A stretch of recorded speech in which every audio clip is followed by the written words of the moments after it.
السلام علیکم and good evening, میں ہوں مہر بخاری۔ چیئرمین نیب کے بعد چیئرمین نادرا کا استعفی، اپنی ہی حکومت میں وزراء اور وزیر اعظم باعزت بری، بھرے ایوان میں اعلی عدالت کی توہین اور سابق وزیر اعظم میاں نواز شریف کی واپسی پر ریڈ کارپٹ بچھانے کی فرمائش۔ اصول و قواعد، آئین و قانون اب حکومت کے تابع، حتیٰ کہ عدالتی وقار کی تشریح بھی اب حکومت خود ہی کرے گی۔ آج ایوان زیری میں مسلم لیگ نون کے رہنما جاوید لطیف مطالبہ کر رہے تھے کہ تمام ادارے میاں صاحب سے معافی مانگے، انہیں ملک واپس لایا جائے، میاں صاحب کی واپسی پر انہیں ریڈ کارپٹ پر ویلکم کیا جائے۔ نواز شریف سے وہ تمام کردار معافی مانگ کے نواز شریف کے لیے ریڈ کارپٹ بچھائیں، اس سے معافی مانگیں اور اس کو لے کے آئیں پاکستان۔ اگر موجودہ حاضر سروس اداروں میں بیٹھے لوگ نہ سنو گے تو دیر کر دو گے، ظلم کرو گے اور ان کرداروں کے سب میں کھڑا ہوگے جنہوں نے نواز شریف کو اس پاکستان کی ترقی کو روکنے کے لیے 2017 کا فیل کیا۔ مسلم لیگ نون چونکہ صاحب اقتدار ہے تو عدالتوں سے 2 دفعہ اشتہاری قرار دیے جانے، کئی مقدمات میں عدالتوں کو مطلوب سابق وزیر اعظم کے لیے کلین چٹ سے ریڈ کارپٹ کا سفر بآسانی طے کر سکتی ہے۔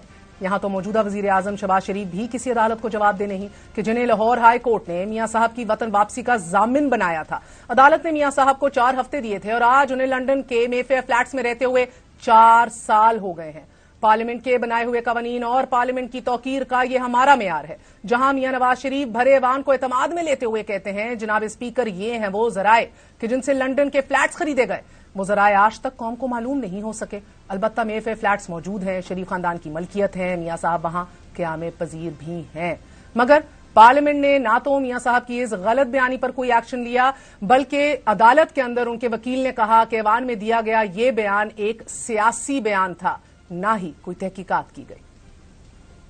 جدہ کی یہ فیکٹری جون 2005 میں اپنی مشینری، وسیع قطع اراضی اور دیگر اثاثوں سمیت تقریباً 64 ملین ریال یعنی 17 ملین ڈالرز میں فروخت ہوئی۔ حضور، یہ ہیں وہ ذرائع اور وسائل جن سے لندن کے فلیٹس خریدے گئے۔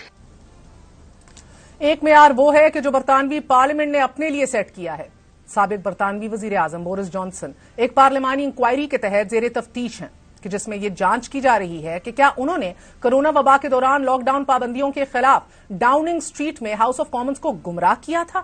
تحقیقات کے نتیجے میں ناظرین الزام درست ثابت ہونے کی صورت میں پارلیمان کی استحقاق کمیٹی کو بورس جانسن پر پارلیمنٹ میں داخلے کے لیے 10 روز سے زائد کی پابندی کی سفارش کا اختیار حاصل ہے۔ یہ پابندی 10 روز سے زائد عرصے تک جاری رہتی ہے تو ان کے حلقے کے ووٹرز ان سے بطور اپنا نمائندہ برقرار رہنے کے لیے دوبارہ انتخاب لڑنے کا مطالبہ کر سکتے ہیں۔ یہ ہیں وہ سٹینڈرڈز۔ تحقیقات مکمل ہونے سے قبل ہی بورس جانسن پارلیمنٹ سے بہرحال مستعفی ہو گئے ہیں۔ بورس جانسن کا پارلیمنٹ سے استعفی دینے کا فیصلہ ان کے 22 سالہ سیاسی کریئر کا اختتام بھی ہو سکتا ہے۔ پارلیمانی نظام میں پارلیمنٹ کے وقار کا یہ مختصر موازنہ ہے۔ دوسرا مرحلہ اپنی ہی حکومت میں اپنے مقدمات سے بریت ہے اور ڈنکے کی چوٹ پر ہے۔ آج وزیر اعظم شہباز شریف اور اہل خانہ کے خلاف منی لانڈرنگ اور آمدن سے زائد اثاثہ جات کیس میں نیب نے تصدیق شدہ رپورٹ احتساب عدالت میں پیش کر دی ہے، جس میں انہیں بے گناہ قرار دیا گیا ہے۔ نیب رپورٹ میں کہا گیا ہے کہ ملزمان کے خلاف منی لانڈرنگ اور آمدن سے زائد اثاثہ جات کے ٹھوس شواہد نہیں ملے۔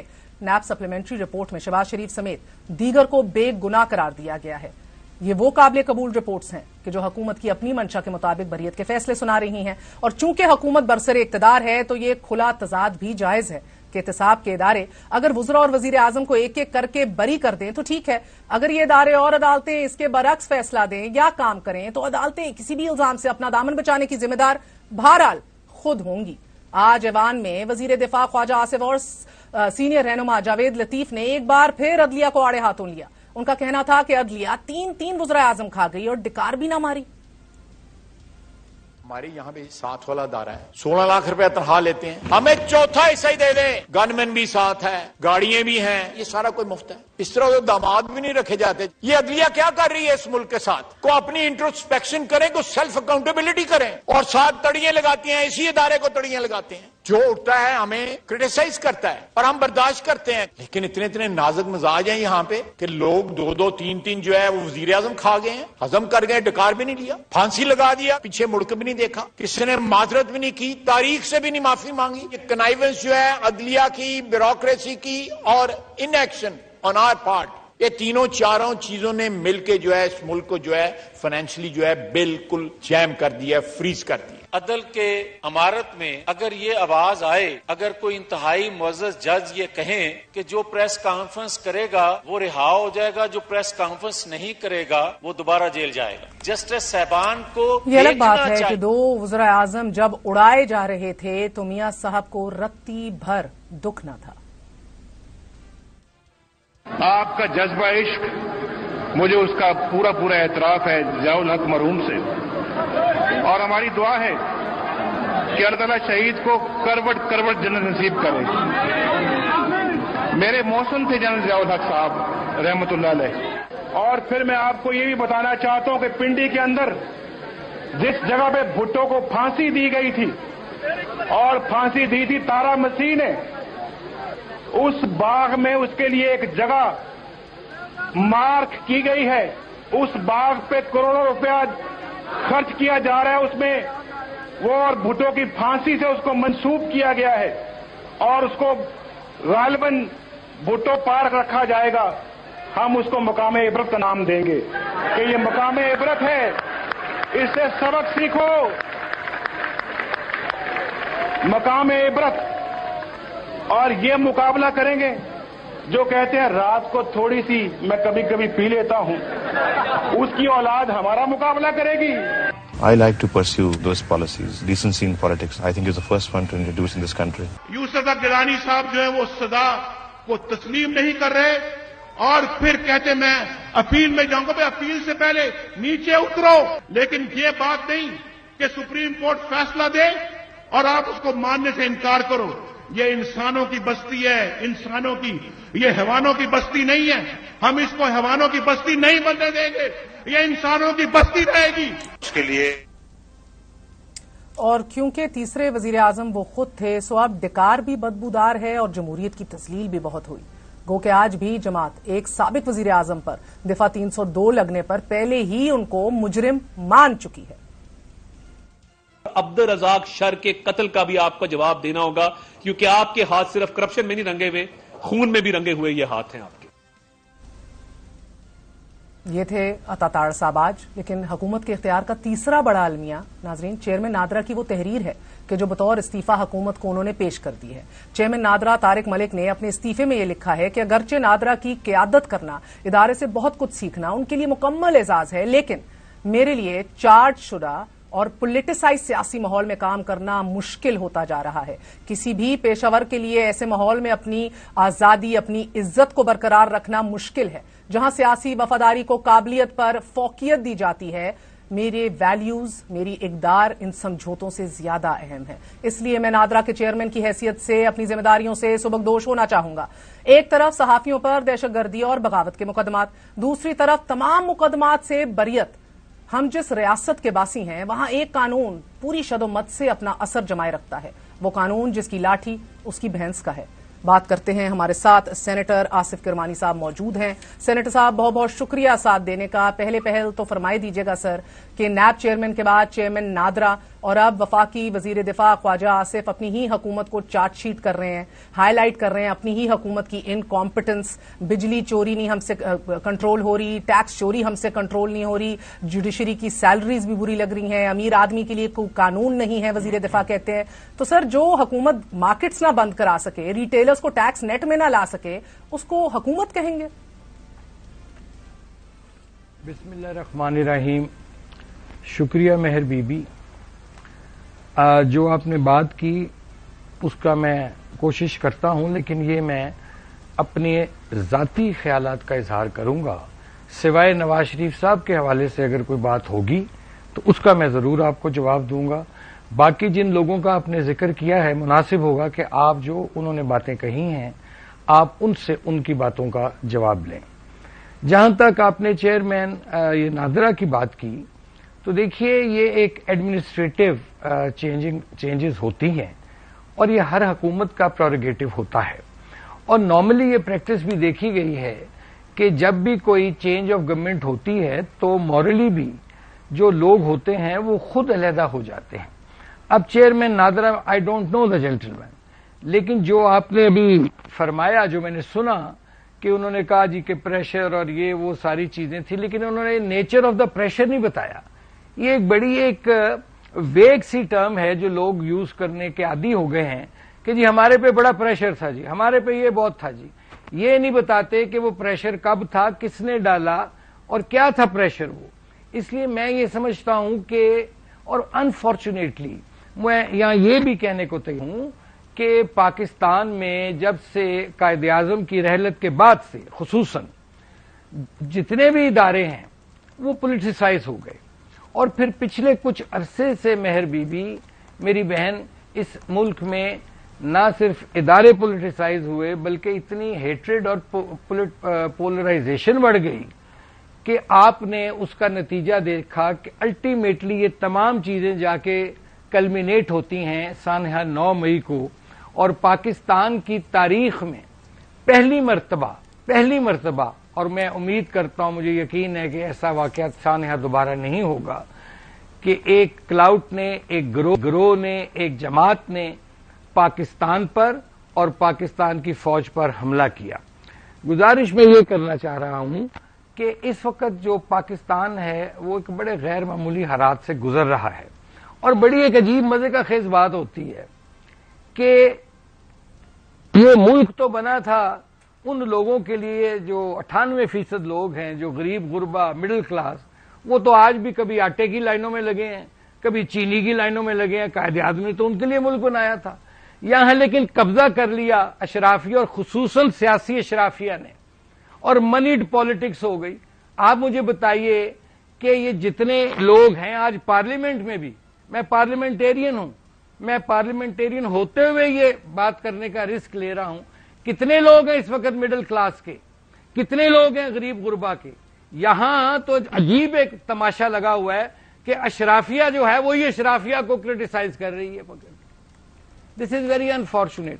اور جہاں تک رہی بات آپ نے کی کہ یہ ٹریڈرز کی یا دکانیں بند نہیں ہو رہی ہیں، دیکھیے اس میں بھی پہلی بات ہے، ہو سکتا ہے کسی کو میری بات معیوب گزرے، میں معافی چاہتا ہوں. پہلے جو قومیں ہوتی ہیں وہ قومیں ہوتی ہیں جون سی نا، ان میں یہ تمام چیزیں جون سی ہیں وہ امپوز کرنے کی ضرورت نہیں ہوتی.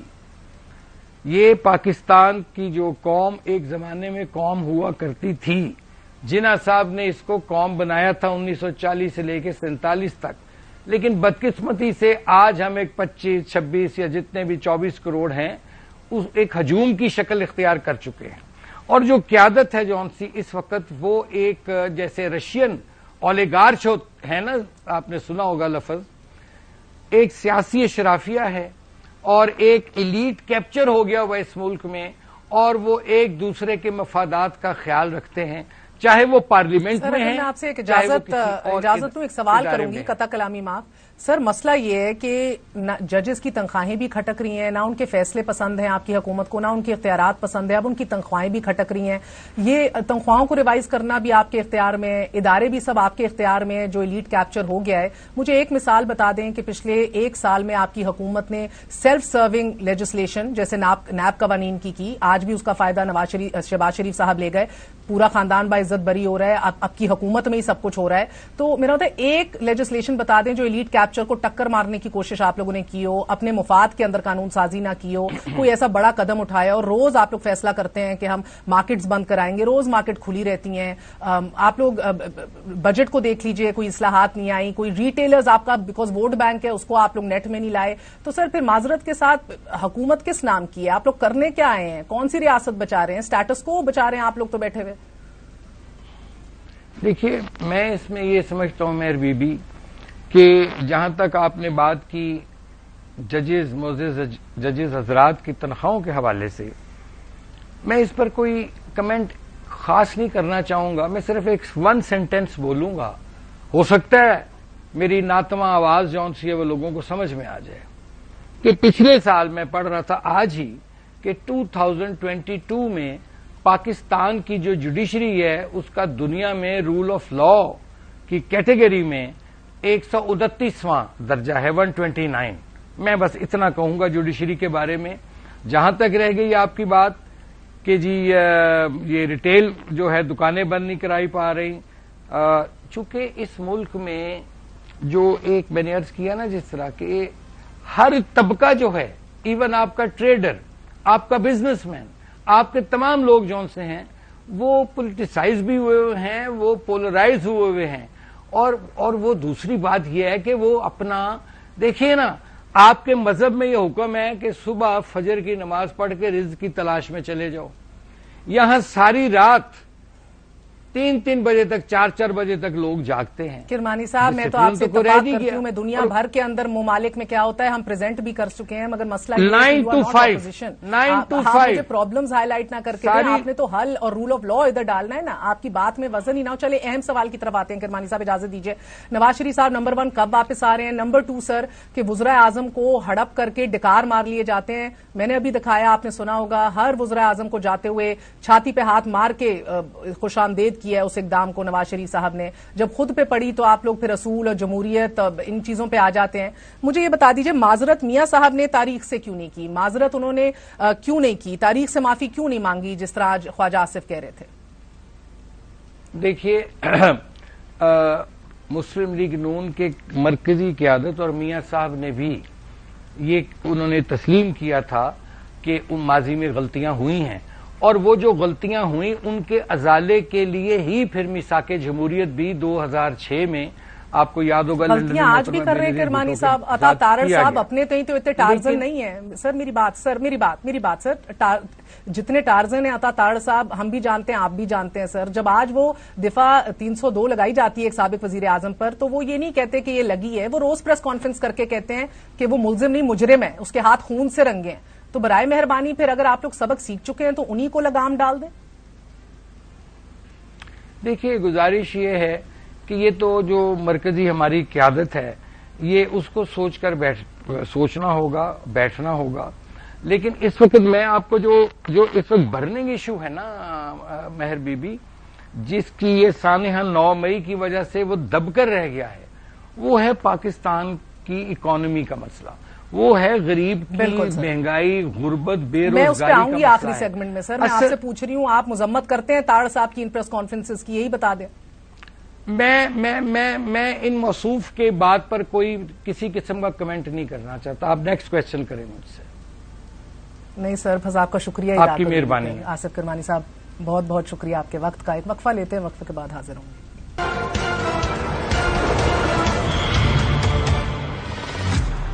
اس منہ زور ماحول میں ایک اور سیاسی جماعت جنم لے چکی ہے۔ یہ جماعت اپنی جگہ بنانے میں کیسے کامیاب ہوگی بتائیں گے آپ کو۔ اس جماعت کے سربراہ جہانگیر خان ترین نے 40 منٹ پہلے ٹویٹ کیا ہے کہ فردوس عاشق اوان کو ترجمانی کے ساتھ ساتھ سینٹرل سیکرٹری انفارمیشن کا عہدہ بھی دے دیا گیا ہے۔ آپ کو پہل بتائیں کہ کال آف فیل میں تضادات کھل کے جو سامنے آ رہے ہیں، پچھلے 3 سالوں سے جہانگیر خان ترین کو مسلم لیگ نون کیسے مخاطب کرتی تھی، ملاحظہ کیجیے۔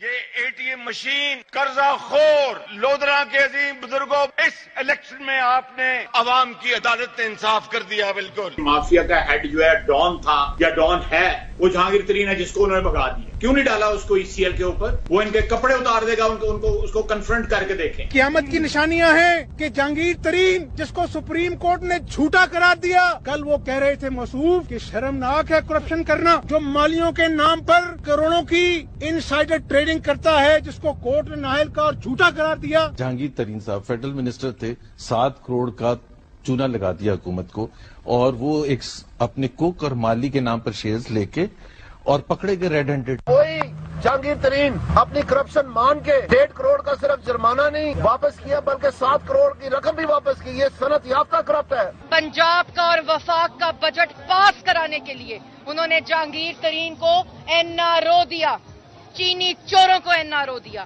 پاکستان کے جو سب سے بڑے ڈان شوگر مافیا جس کو چینی چور کہتے ہیں، یہ وہی گھر ہے جس کے اوپر سپریم کورٹ آف پاکستان نے جہانگیر خان ترین کو نااہل قرار دے دیا۔ کل کا چینی چور آج کا چینی چور نہیں رہا۔ آج عطا تارڑ صاحب کیا فرما رہے تھے، ملاحظہ کیجیے۔ چینی چوروں سے سیٹ ایڈجسٹمنٹ کریں گے سر؟ دیکھیے بات یہ ہے نا، چینی چور تو عمران نیازی ہے جس نے پرمیشن دی تھی چینی کو ایکسپورٹ کرنے کی، جب چینی کی قلت تھی، قیمت اوپر چلی گئی تو ڈیسیجن تو عمران نیازی کا تھا، اس کو جیل میں ڈالنا چاہیے چینی چوری کے لیے۔ چینی چور کی تعریف بھی تبدیل ہو گئی، لیکن ساتھ ساتھ آپ کو بتاتے چلے ترجمان اسی جماعت کے ہمارے ساتھ موجود ہیں فیاض الحسن چوہان صاحب. فیاض الحسن چوہان صاحب، جماعت اسلامی، اس کے بعد مسلم لیگ کاف، اس کے بعد تحریک انصاف، اور اب استحکام پاکستان کی ترجمانی کریں گے آپ. الحمدللہ، فرمائی دیجیے گا سر کہ اتنا ٹیلنٹ، ہر جماعت کی ترجمانی، کہاں سے اتنا ٹیلنٹ آپ لاتے ہیں؟ پولیٹیکل پارٹی نعوذ باللہ معاذ اللہ کوئی مذہب نہیں ہے. پولیٹیکل پارٹی جو ہے وہ کوئی ایسا مذہبی عقیدہ نہیں ہے کہ جس کو اگر آپ چھوڑ دیتے ہیں تو آپ کے اوپر مرتد ہونے کا یا کوئی مذہب سے انحراف ہونے کا جناب کوئی ٹیگ یا کوئی جناب الزام لگ جائے. ایک پولیٹیکل پارٹی ہے، اور اب ہم یہاں پر اگر آئے ہیں تو سب کو پتا ہے کہ یہ کوئی اپنی جناب مرضی اور منشا سے یہ ماحول نہیں بنے تھے. 9 مئی کا ماحول میں کم از کم اللہ پاک کے کرم سے، نبی پاک کے صدقے یکسو ہوں کہ اس ماحول کو بنانے میں 0.00001% بھی پارٹی کے اندر رہتے ہوئے بھی میرا کوئی کردار نہیں تھا، بلکہ اس سے الٹ کردار تھا ان کو سمجھانے کا، بتلانے کا، جتلانے کا، ان کو موٹیویٹ کرنے کا کہ فوج، ISI، ریاست، اداروں سے مت ٹکرائیں، ایسی پالیسی مت اختیار کریں. لیکن جب پالیسی اختیار کر لی پائلٹ نے اور جہاز سارا زمین کی طرف لا کے جو ہے نا وہ خودکش حملہ کر لیا، تو پھر اس کے بعد ہم نے تو کوئی آپشن اڈاپٹ کرنا تھا، کیونکہ ہم نے تو ملک کی خدمت کرنی ہے، اپنے معاشرے کی، اپنے ووٹرز کی، اپنے شہر کی. تو میں نہیں سمجھتا کہ کوئی اتنا بڑا ایشو ہے یہ. چوہان صاحب، آپ ایسی ڈیفینسو پہ ہو گئے، میں تو اس ہنر کی وجہ جاننا چاہ رہی تھی. میں تو اپریشیٹ کر رہی ہوں اتنے ٹیلنٹ کو. بتائیے گا، چودھری شافی آج کہہ رہے تھے، چودھری شافی، کہ تمام جماعتوں کو اب میدان میں کھلا چھوڑ دینا چاہیے. سر، کس کو کھلا چھوڑ دینا چاہیے اور کس کے خلاف کھلا چھوڑ دینا چاہیے؟ آپ سب تو آج حکومت کا حصہ ہیں، آپ بھی سب میدان میں اتریں گے تو کس چیز کے خلاف آواز اٹھائیں گے؟ گورننس، مہنگائی، ایلیٹ کیپچر، ساروں کے سارے تو آج حکومت میں 5 انگلیاں گھی میں ہیں. آپ کے بھی لنگڑیال صاحب ہوں، اون چودھری صاحب، all of you are in the government. Sir, اچھا، پہلی بات تو یہ ہے مہر صاحبہ کہ ہمارا جو الٹیمیٹ آبجیکٹو پہلا یہ تھا کہ PTI کے پلیٹ فارم سے وہ تمام پولیٹیشین کہ جنہوں نے 5 سال، 10 سال، 15 سال، 20 سال، 30 سال پاکستان کی خدمت کی، ایز اے وفاقی وزیر، ایز اے صوبائی وزیر، ایڈمنسٹریٹو پوسٹ پہ رہے، اپنی صلاحیتوں کا اظہار کیا، وہ 9 مئی کے واقعے کے بعد ان کی پرسنالٹی اور ان کی صلاحیتیں ضائع ہو رہی تھیں. سب سے پہلی ہماری پرائرٹی یہ تھی کہ ان تمام پالیٹیشینز کو ہم یکجا کر کے ایک پلیٹ فارم پہ لے کے آئیں اور انہیں ضائع نہ ہونے دیں. ہماری پہلی پرائرٹی اور پہلا آبجیکٹو تو ہمارا یہ تھا. دوسرا اب یہ ہے کہ اب ہم نے کوئی اوئے توئے کی سیاست نہیں کرنی. ہم نے جناب کوئی ایگریشن کی اور کوئی ہم نے تشدد کی پالیٹکس نہیں کرنی. جو مجھے 16 سال PTI کے اندر رہتے ہوئے ہمیں جناب مکمل ہلہ شیری ہوتی تھی، مخالف جناب اپنی پارٹی کے مخالف رہنما کو، چاہے وہ مرکزی رہنما ہو، چاہے وہ صوبائی ہو، ان کے خلاف ہارش قسم کی، ہارڈ قسم کی گفتگو کرنا، ان کے نک نیم بلانا، ان کا فلاں کرنا، اور پھر ترجمانوں کی میٹنگ کے اندر اس کے اوپر اپریسیشن ہونا، اور ایک اجتماعی ماحول پارٹی کا ایسا ہونا کہ جس کے اندر مخالف کو تو برداشت کرنے کو تیار ہی نہ ہونا. ہماری اس استحکام پاکستان پارٹی کے اندر کم از کم یہ چیز آپ کو نہیں ملے گی. جیسے جہانگیر ترین صاحب ہمبل اور پولائٹ ہے، ویسے ہی ہماری پارٹی بھی ہمبل اور پولائٹ ملے گی تعمیر، ترقی اور استحکام پاکستان کا. اور ہر ایک کے ساتھ ہم نے نہ اداروں سے ٹکراؤ کرنا ہے، نہ فوج سے، نہ عدلیہ سے، نہ مخالف پولیٹیکل پارٹی سے.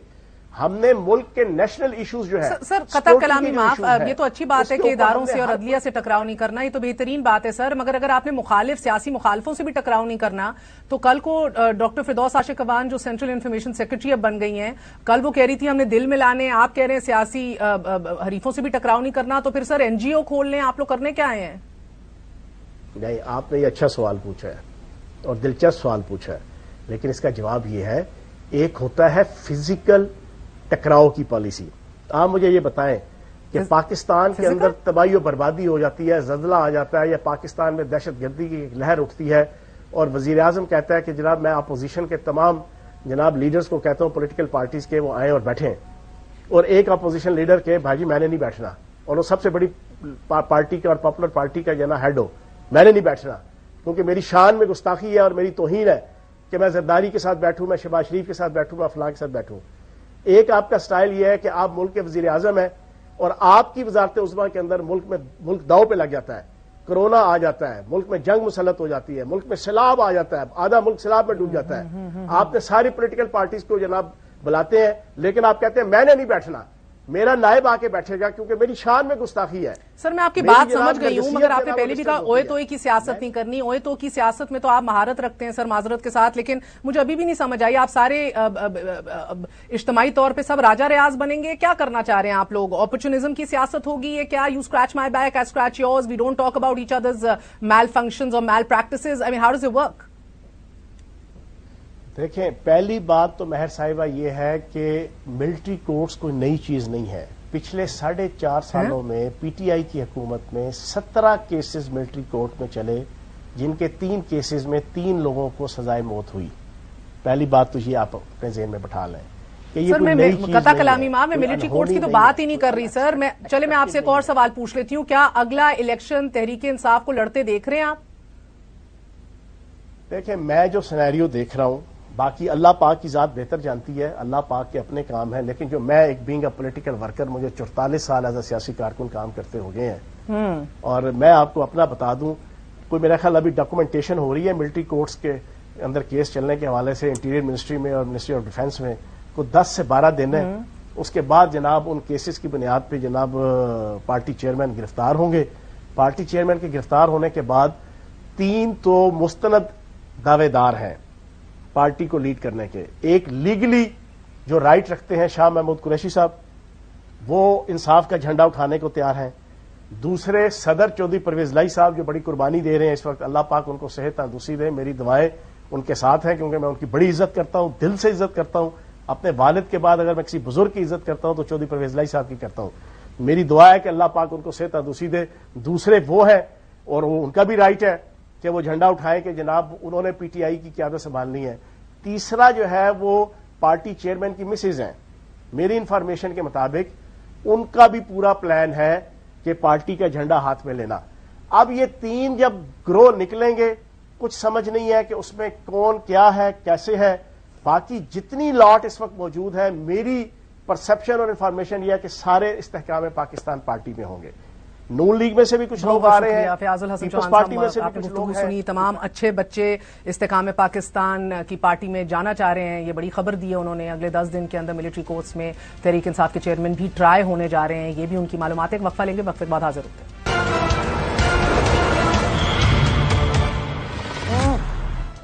کراچی اس وقت 2 طوفانوں کی زد میں ہے اور یہ دونوں طوفان کل کراچی کو ہٹ کرنے جا رہے ہیں. سمندری طوفان کا کراچی سے فاصلہ کم ہو کر صرف 300 کلومیٹر اور کیٹی بندر سے 250 کلومیٹر رہ گیا ہے.